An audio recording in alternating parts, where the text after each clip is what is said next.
kembali lagi di podcast kesayangan kita semua. Dimana lagi kalau bukan di Semapot, Semanding Podcast, podcast belakang pasar.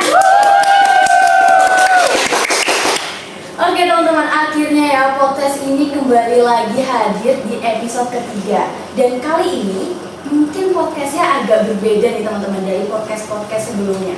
Karena apa? Karena kali ini kita mengundang 3 bintang tamu sekaligus nih teman-teman. Penasaran gak sih siapa aja?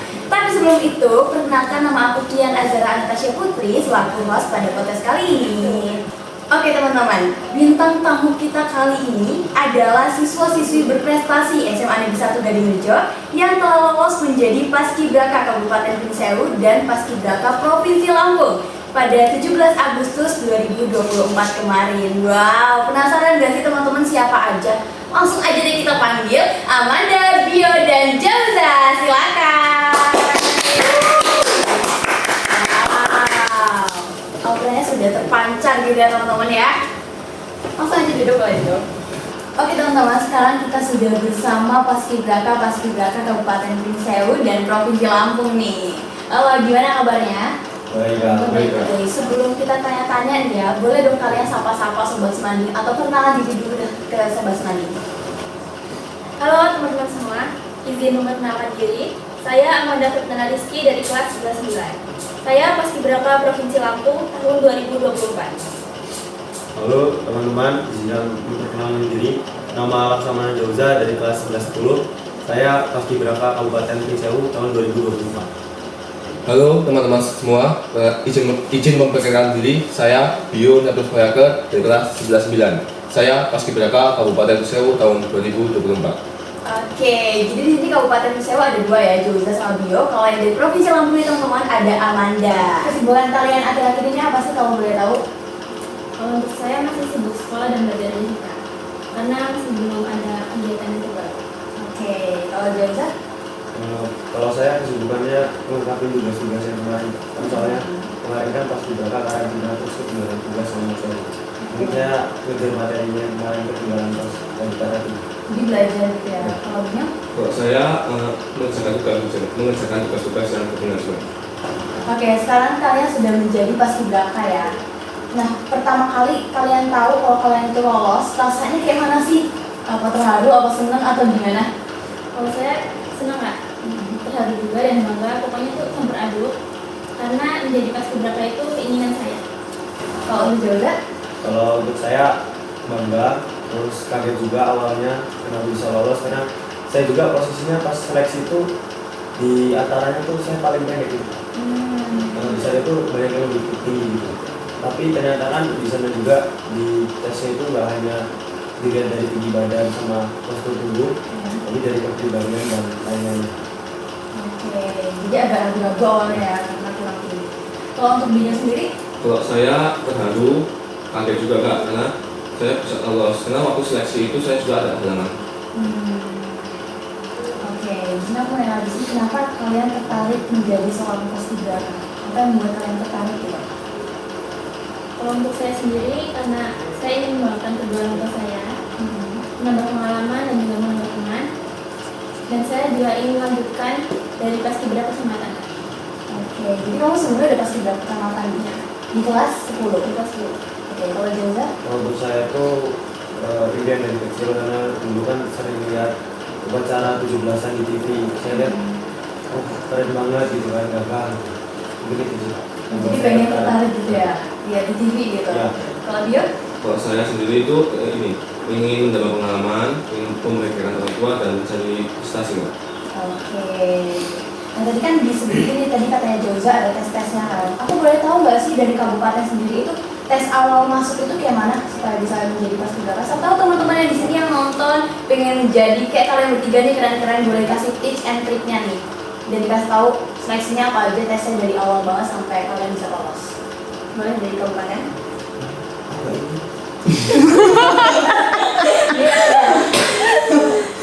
Iya dari awal banget. Untuk awalnya itu kita diseleksi di sekolah terlebih dahulu Kak. Kemudian untuk perwakilan yang di seleksi kabupaten. Dan ketika seleksi di kabupaten itu yang pertama itu ada TWK, tes wawasan kebangsaan. Setelah itu ada TIU, tes interaksi umum. Setelah itu ada kesehatan, parade, PBB dan kesemataan. Dan terakhir itu ada pribadi dan fotografi. Jadi banyak ya tahapan-tahapan seleksinya itu, bukan cuma fisik tapi tes wawasan juga. Wawancara juga nggak sih kayak gitu? Ada nggak? Wawancara juga Iya. ya? Oke. Kalau yang provinsi sendiri seleksinya gimana? Kalau untuk di provinsi sama dengan kabupaten Kak. Cuma saya ingin menambahkan untuk yang pertama itu ada administrasi. Oke. Jadi dari kabupaten itu kan masih ada seleksi lagi nih. Itu diambil berapa anak sih untuk masuk ke provinsi? Kalau untuk Kabupaten Prisewu kemarin diambil 6 anak, 3 putra dan 3 putri. Nah itu diseleksi lagi tuh untuk Iya. yang masih di provinsi diambil? 1 orang putra dan 1 orang putri. Oke, jadi 2 orang ya. Dan kamu salah satunya. Wow, keren banget. Dan dari kabupaten nih, untuk pas seleksi di kabupaten itu ada berapa anak sih dari sekolah-sekolah? Ada ratusan nggak? Kurang lebih ada 300 orang nggak? Wow, dan yang keterima? Dan yang kelima hanya 34. Wow, keren. Perwakilan Semanding yang bisa lolos ke kabupaten dan ke provinsi. Oke, kan udah lolos nih. Terus pas udah lolos itu kan kayak latihan gitu kan. Itu kalian kan ada kayak pasukan 8, pasukan 17 itu yang nggak salah ya. Nah kalau boleh tahu kalian gimana sih kalau dari Rio? Kalau saya pasukan 17 saya pilih nggak? Wow, kalau ada juga? Kalau saya di pengerek pagi sore. Jadi pengerek ya kamu? Ya. Kalau ada? Kalau saat pengibaran saya di posisi 17 sayap kanan, dan saat penurunan saya menjadi pembawa baki Kak. Wow, pembawa baki loh teman-teman. Tadi kan disebutkan ada yang pasukan 17, ada yang pengerek, ada yang bagi juga kan. Nah itu diperluin seleksi lagi atau ditunjuk sih dari sananya? Kalau kamu tuh jadi ini, atau diseleksi lagi? Boleh dari baki dulu. Kalau untuk di provinsi itu Kak ditunjuk Kak. Mungkin itu Hamin 7 sebelum pengibaran. Jadi yang menuju baru tunjuk kamu jadi baki gitu. Iya. Nah, terus sambil tujuh itu baru latihan. Tidak Kak. Hamin 10 kita latihan. Ini tuh masih latihan PBB dulu Kak. Belum dibentuk formasi. Oke, jadi hari tujuh baru kamu ditunjuk gitu ya. Kalau dari kabupaten dari kamu deh. Kalau buat kabupaten itu di seleksi lagi, seleksinya itu 3 minggu sebelum pengibaran. Jadi di situ kita suruh nyari pasangan. Trio kan 3, jadi kita nyari pasangan masing-masing 3 orang. Nah di situ nanti kita dites per pasangan, nanti diambil salah satunya siapa yang paling bagus di situ. Oh, jadi kayak per tim gitu ya. Ya. Jadi kayak kamu ngambil anak siapa gitu terus nanti dites gitu. Kalau bio jadi 17 itu barisan ke 17. Kayak mana tadi? Kita bisa pilih Kak. Saya pilih itu dites juga atau gimana? Itu di utas dari pos tertentu Kak, dari yang tertinggi hingga Jadi kamu paling tinggi gitu dari sana. Kak. Iya Kak. Ada tadi Kak di sekolah ini. Oke. Nah kan tadi tuh ada nih kayak latihan-latihan itu kan ada karantinanya sih. Ada Kak. Kalau kabupaten itu karantinanya berapa hari? Untuk kabupaten itu lebih 6 hari Kak. 6 hari. Dan itu latihannya rutin dari pagi sampai sore atau gimana? Boleh dijelasin dong latihan itu dari pagi sampai sore itu gimana kalian? Kalau untuk kabupaten, setelah bangun tidur kita itu sholat subuh. Setelah sholat subuh kita ada olahraga pagi kayak senam, tari, fisik, push up, sit up. Setelah itu kita naik ke atas lagi buat mandi. Terus kita makan pagi. Terus setelah makan pagi kita mulai latihan, kita berangkat ke lapangan Pemda. Setelah itu nanti zuhur kita sholat. Setelah sholat kita balik lagi ke hotel untuk makan siang.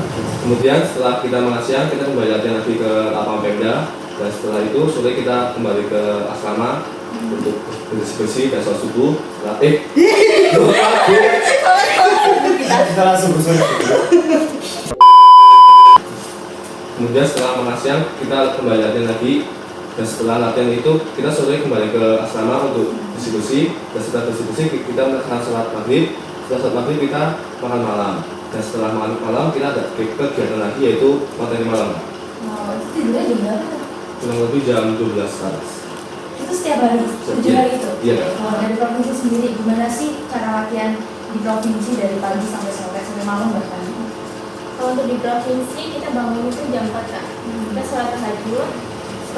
Sholat tahajud kita sholat subuh.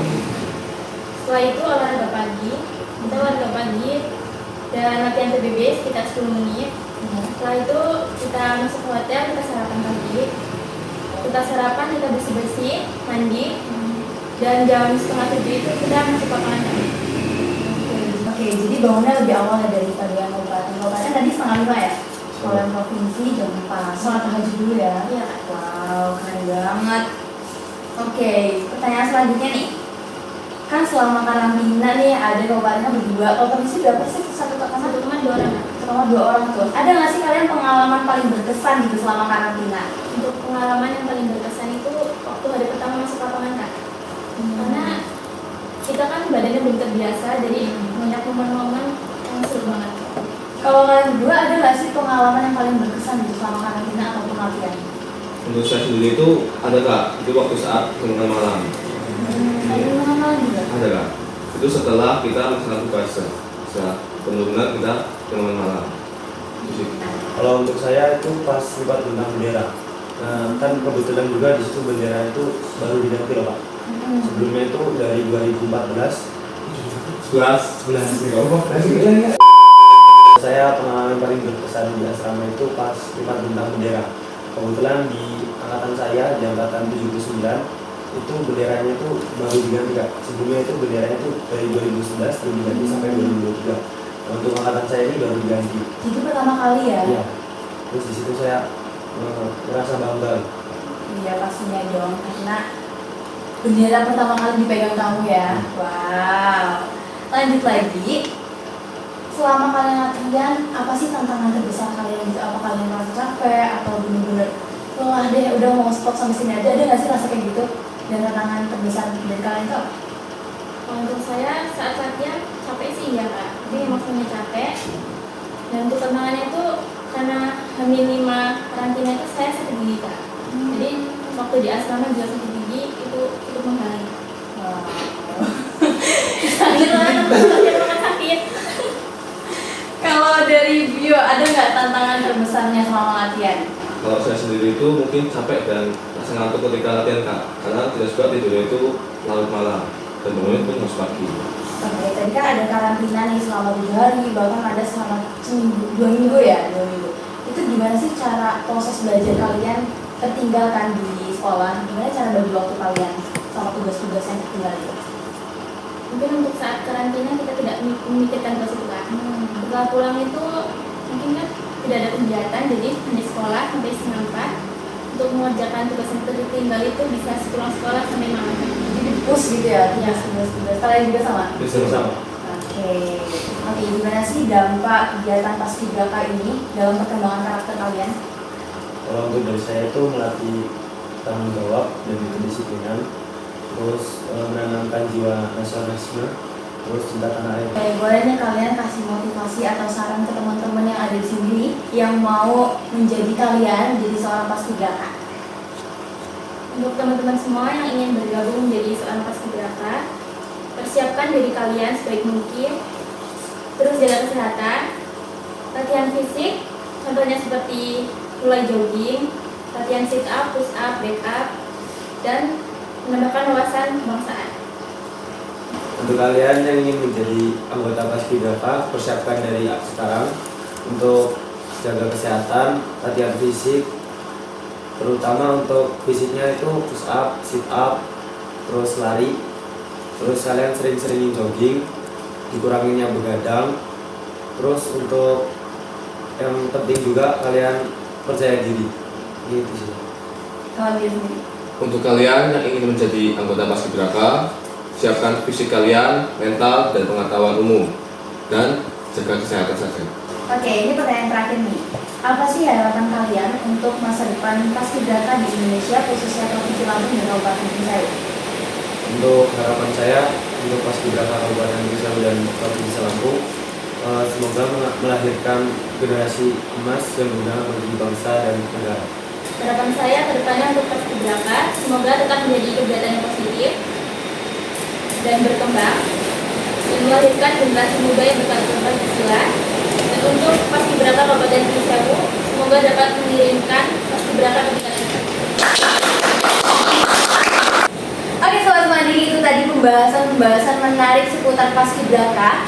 Bersama Paskibraka-Paskibrakanya langsung nih, sudah kita ulik semua ya pertanyaan-pertanyaannya. Dan terima kasih untuk Amanda, Bio, dan Jauza sudah meluangkan waktunya untuk hadir di podcast kali ini. Oke teman-teman, gak kerasa ya kita sudah lama sekali nih berbincang-bincang. Sampai jumpa lagi di podcast menarik lainnya. Gimana lagi kalau bukan di Smapot, Semanding Podcast, podcast belakang pas.